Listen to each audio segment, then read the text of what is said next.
Bonjour les amis, aujourd'hui je vais vous montrer comment nous arrondissons des nombres pour pouvoir faire des estimations pour des additions et des soustractions ou des sommes et des différences. Alors ici, nous allons arrondir à la centaine près.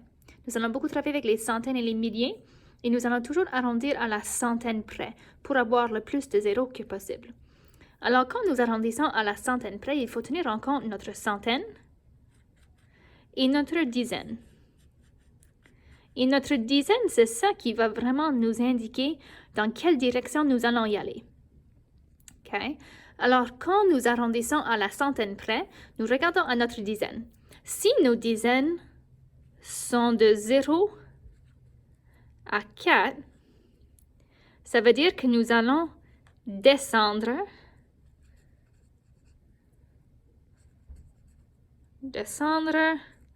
à la centaine près.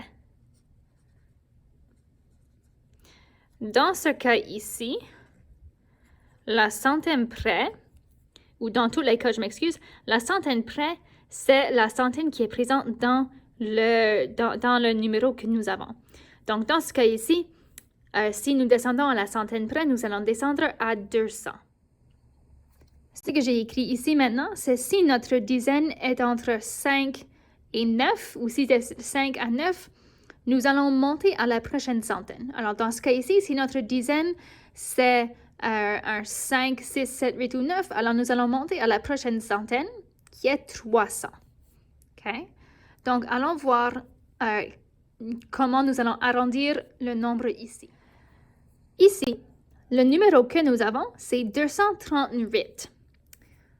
Nous devons d'abord regarder à notre dizaine après avoir identifié notre centaine et notre dizaine. Alors, regardons notre dizaine. Nous avons un 3 dans la position des dizaines. On va regarder ici à notre référence. C'est entre 0 et 4 ou c'est entre 5 et 9. 3, c'est entre 0 et 4.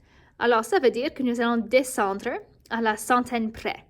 Nous avons déjà vu que la centaine près ici, c'est 200.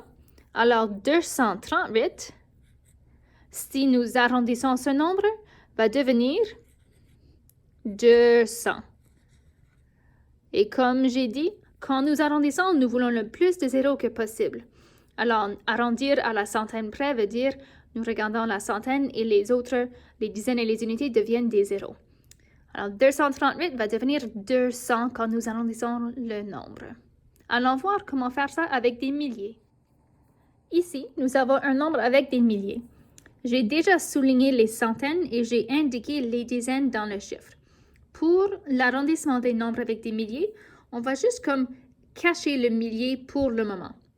Il va peut-être être nécessaire plus tard, mais pour tout de suite, on va juste le cacher. On va l'ignorer. Et on va juste se concentrer sur les centaines et les dizaines comme on faisait pour les nombres avec des centaines. Alors, même si nous avons des milliers ici, nous allons toujours arrondir à la centaine près. Ça veut dire que nous avons besoin de 2 zéros dans notre réponse. Pas de dizaines et pas d'unités, c'est juste des zéros dans ce cas-là. Ça fait que nous regardons notre centaine, qui est un 8, et nos dizaines qui sont des 6. Ensuite, nous allons consulter notre liste ici. Est-ce que notre dizaine, c'est entre 0 et 4 ou c'est entre 5 et 9? Vous avez raison, dans ce cas ici, 6 dizaines, c'est entre 5 et 9. Ça veut dire qu'il faut monter à la prochaine centaine. Dans ce cas ici, la prochaine centaine, c'est 900. Alors, quand nous allons arrondir ce nombre, on garde le millier comme que c'est et nous arrondissons à 1900. C'est un peu comme si on cache juste le millier et on le place par après. OK? Je vais vous montrer une autre chose lorsque ça vient avec les milliers et ensuite vous pouvez faire de la pratique. Ici, nous avons un autre exemple avec des milliers. Et cette fois-ci, il y a quelque chose qui va venir affecter les milliers. Alors, allons voir ça. Nous commençons de nouveau en identifiant les centaines et les dizaines. Les dizaines ici, j'ai 5 dizaines. Ça veut dire, je m'en vais consulter ma liste. Mes dizaines ne sont pas entre 0 et 4. Mes dizaines sont entre 5 et 9. Ça veut dire qu'il faut que je monte à la prochaine centaine. Mais quand je pense ici aux centaines, 9 centaines, si j'ajoute une autre centaine, ça fait 1000. Ça veut dire que quand je vais arrondir 1950, je ne peux pas juste ignorer mes milliers. Parce que maintenant, je vais avoir 2 milliers. Ça veut dire que quand je vais arrondir ce nombre, je vais avoir 2000. Parce que j'arrondis à la centaine près, et quand j'ai 9 centaines et j'ajoute un autre, ça veut dire que ça me donne 1000. Ça, c'est pourquoi nous avons 2000 ici. OK? Donc, ça, c'est comment nous arrondissons des nombres pour pouvoir faire des sommes et des différences.